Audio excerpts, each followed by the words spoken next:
आज संपत्ति खरीद बिक्री में सबसे ज्यादा फर्जीवाड़ा हो रहा है। क्यों? सिर्फ जानकारी के अभाव के चलते। आपके पास जानकारी नहीं है कि आपको अपनी संपत्ति को कैसे जांच पड़ताल करना। आप खरीदने चले गए, आप देखे कि आपको वो एक कागज दिखा गया कि हाँ ये इसका जो है ये दस्तावेज है और इसका हम लैंड का टैक्स भी पे करें सरकार को, मेरा म्यूटेशन भी कायम है, दाखिल खारिज भी हुआ है, देखिए मेरे पास इसका लैंड का टैक्स का प्रूफ है, रसीद भी है। अब ठीक है, पुराना कोई दस्तावेज दिखा दिया, आप लोग जाके प्लॉट देख लिए, नाम देख लिए, सरकार के रिकॉर्ड में भी जाके मिला दिए, लेकिन वहां मिलने के बाद, नाम मिलने के बाद भी फर्जीवाड़ा होता है। लेकिन हम जो तरीका बता रहे हैं ना, वो तरीका अगर आप फॉलो करेंगे तो ये गारंटी है, वो भी 100% की गारंटी है ना, 100% की गारंटी है कि आपके साथ कभी धोखा नहीं होगा। अगर ये बात को अगर आप फॉलो करेंगे और जितना हम बता रहे हैं, सारे जितना भी पॉइंट है, सबका अगर मिलान आप कर लिए ना, सबका अगर मिलान कर लिए तो ये गारंटी है कि आप जो संपत्ति को खरीदने जा रहे हैं, वो मान लेते हैं कोई जमीन है, कोई प्लॉट है या कोई मकान है, जो भी आप खरीद रहे हैं, आपके साथ धोखा नहीं होने वाला है।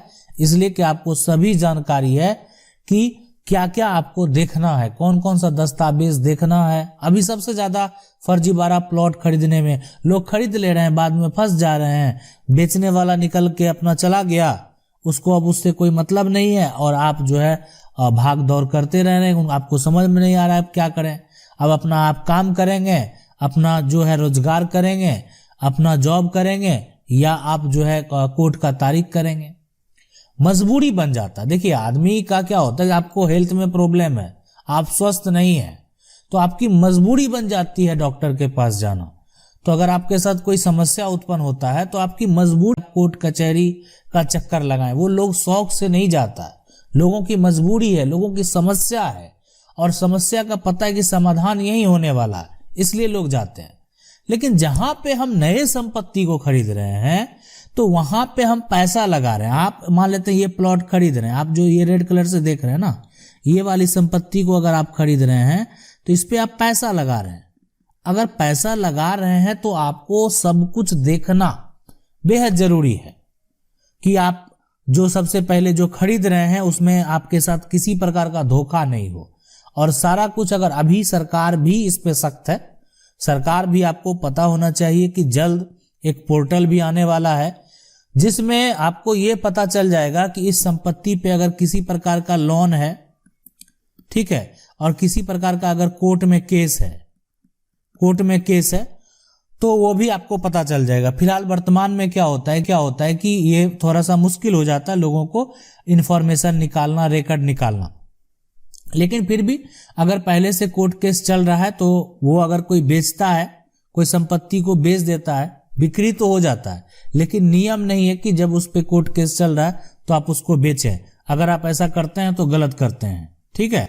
लेकिन फिर भी लोग ऐसा करते हैं, उनको लगता है कि अगर इसकी बिक्री हो रही है, वहां मेंशन ही नहीं करेंगे, जो रजिस्ट्री का डॉक्यूमेंट तैयार होता है इस डॉक्यूमेंट पे मेंशन ही नहीं करेगा, इसमें लिखा जाता है, इस डॉक्यूमेंट में, आप इस डॉक्यूमेंट को अगर पूरा अच्छे से पढ़ेंगे ना तो एक पेज में आपको ऐसा लिखा हुआ मिलेगा कि जो संपत्ति को आप बेच रहे हैं, आप उस पर किसी प्रकार का लोन नहीं लिए हुए हैं, किसी प्रकार का कोई कर्ज आपका नहीं है, ठीक है, और इस बात की पुष्टि करते हैं, तो वो व्यक्ति तो धोखाधड़ी किया ही।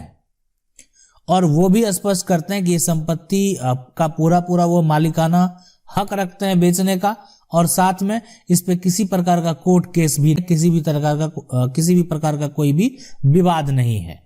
ये सब कुछ मेंशन करने के बावजूद फिर भी अगर है तो आप यहाँ पे धोखा कर रहे हैं, जो बेचने वाला है उसके साथ आप धोखा कर रहे हैं। तो जानना बेहद जरूरी है कि क्या क्या नियम है और क्या क्या देखना चाहिए। देखिए जब भी आप जमीन को देखने जाएं, ठीक है, आप जो भी आपको दिखा रहा है, आपके परिचित लोग हैं या परिचित नहीं है, ऐसा नहीं कि परिचित नहीं है तो उससे हम संपत्ति नहीं खरीद सकते, बिल्कुल खरीद सकते। परिचित भी है तो भी धोखा हो सकता है, परिचित नहीं भी है तो भी धोखा हो सकता है। लेकिन आपके पास अगर बेहतर जानकारी है तो आपको कोई प्रकार का दिक्कत नहीं होगा। तो सबसे पहला काम ये जो करना है ना, सबसे पहला काम कि जमीन जब आपको दिखाया जाएगा तो सबसे पहले आपको क्या दिखाया जाएगा कि उसका म्यूटेशन कायम है, यानी जमाबंदी कायम है ना, ऐसा बोल सकते हैं, या इसका दाखिल खारिज हुआ है, इसका रसीद कट रहा है, कोई भी राज्य सरकार को उस संपत्ति का इसका टैक्स वो व्यक्ति पे कर रहा है, बेचने वाला। ये पहली जानकारी है, ये तो लेना बेहद जरूरी है। ऐसा नहीं है, लोग ज्यादातर यही देखते हैं और जमीन संपत्ति को खरीद लेते हैं, यही तो सबसे बड़ी गलती है। तो ये देखना बेहद जरूरी है। अब दूसरा जो है कि जो व्यक्ति आज जमीन संपत्ति को बेच रहा है वह उसको कैसे प्राप्त हुआ, वह जो है उसको कैसे प्राप्त हुआ, ये बात है ना, प्राप्त हुआ। ये भी आपको पॉइंट देखना है कि जो आप खरीदने जा रहे हैं उस व्यक्ति को कैसे प्राप्त हुआ। उस व्यक्ति का अगर मान लेते वो भी किसी से खरीदा है तो उसके पास उसका केवाला होगा, अगर वो उसकी पुश्तैनी संपत्ति है तो वो उसके पास उसका खतियान होगा। अब अगर खतियान मिल गया, केवाला है, दाखिल खारिज कायम है, तो ये दो तो देख लिए। लेकिन अगर उसके पास खतियान है, मतलब पूर्वज की संपत्ति है, तो आपको देखना है कि खतियान का बंटवारा हुआ है कि नहीं, है ना। बंटवारा एक सही तरीके से रजिस्टर बंटवारा हुआ है कि नहीं, अलग अलग सबका जमाबंदी कायम है, सभी लोगों का कायम है कि नहीं है, ये देखना बेहद जरूरी है।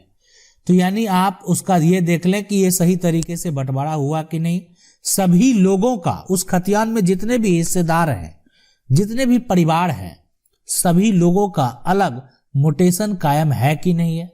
अगर सबने अपना अपना दाखिल खारिज अलग अलग करा के और सरकार को शुल्क दे रहे हैं तो इसका मतलब है कि आपसी सहमति बनी, इसीलिए सबके नाम से संपत्ति अलग अलग हुआ,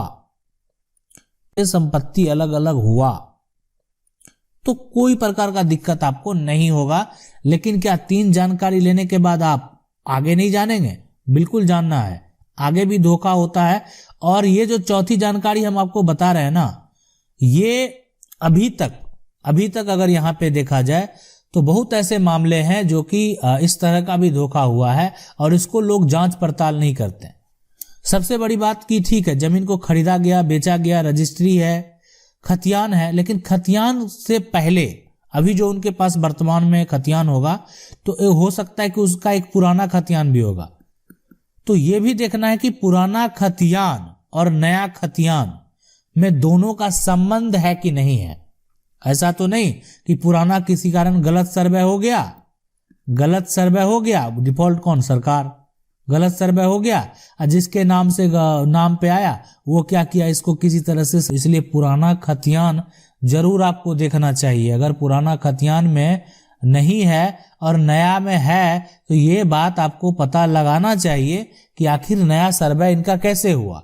ऐसा तो नहीं कि पुराना खतियान के अनुसार संपत्ति को बेचा गया होगा और उस रजिस्ट्री के आधार पे ये सर्वे हुआ है, ये भी हो सकता है। तो ये भी देखना बेहद जरूरी है। अच्छा, ये सारा कुछ आपको देख लेना है सबसे पहले। अगर आपका पुराना इन्फॉर्मेशन, नया इन्फॉर्मेशन सब कुछ सही मिलता है, उसके बाद उसका जमाबंदी यानी मोटेशन, दाखिल खारिज सब अलग है, वो लैंड का टैक्स भी पे कर रहा है, तो आप खरीद सकते हैं, आपको किसी प्रकार का विवाद नहीं होगा। लेकिन इस डॉक्यूमेंट में इस सब बात को मेंशन जरूर करा लें। प्लॉट में जितना भी ये चौहद्दी है, देखिए ये कितना बड़ा प्लॉट है, 43 जो है, 43 में अगर ये 43 का बिक्री हो रहा है तो इसको 43 में अगर ये 43 का बिक्री हो रहा है तो इसको एक हिस्सेदार बेच रहा है, बाकी लोगों का भी 43 है, तो चौहद्दी का मेंशन होना जरूरी है। हो सकता है कि आप सही ढंग से चौहद्दी अगर मेंशन नहीं करेंगे तो आपका प्लॉट यहाँ चला आएगा, आप रजिस्ट्री गलत जाके करा लेंगे, इसलिए कि प्लॉट बड़ा है और उस 43 नंबर के प्लॉट में और लोगों का हिस्सा है, तो ये करना बेहद जरूरी है। और उसके अलावा जो है 5वीं जानकारी, ये भी आप प्रयास आपको करना है, इस पे किसी तरह का कोई मुकदमा तो नहीं चल रहा है ना, ये प्रयास बेहद आपको जरूरी है। ये भी कि अगर उस पे किसी भी प्रकार का कोई केस चल रहा है तो आप उस संपत्ति को नहीं खरीदेंगे, आप उस पे पैसा नहीं देंगे, इसलिए कि हो सकता है कि अगर मान लेते कोई केस हार जीत अगर ऐसा होता है तो फिर उसी पे फैसला डिपेंड करता है। छठी जानकारी, उस प्रॉपर्टी पे किसी प्रकार का लोन तो नहीं है। मतलब ऐसा नहीं कि संपत्ति आप ले लिए, उस पे तो बहुत सारा लोन है, अब मकान को जो है अब बैंक ही अब उसको सील कर रहा है, मतलब आपका हाथ पैसा भी गया और संपत्ति भी गया। तो ये सब अगर आप जानकारी प्राप्त कर लेते हैं, ये सभी जानकारी अगर आप प्राप्त कर लेते हैं, तो आपके साथ फर्जीवाड़ा नहीं होगा, आपको कोर्ट जाने की जरूरत नहीं पड़ेगी। लेकिन ये सारा जानकारी आपको पता लगाना होगा। आप जैसे संपत्ति खरीद रहे हैं, आपको ये पता करना होगा कि उसको वो संपत्ति कैसे प्राप्त हुआ। अच्छा, जो बेच रहा था पहले संपत्ति जिससे इसको प्राप्त हुआ है, उसके नाम से वो संपत्ति जो है वो है कि नहीं है, तो ये भी देखना बेहद जरूरी है। तो इन सभी बातों पे गौर करते हुए आप संपत्ति को खरीदें, आपके साथ धोखा नहीं होगा। आशा करते हैं वीडियो अच्छा लगा होगा। वीडियो अच्छा लगा वीडियो को लाइक जरूर कर दें। चैनल को पहली बार देख रहे हैं, सब्सक्राइब करके जो बेल आइकन है, अगले वीडियो में, तब तक के लिए जय हिंद।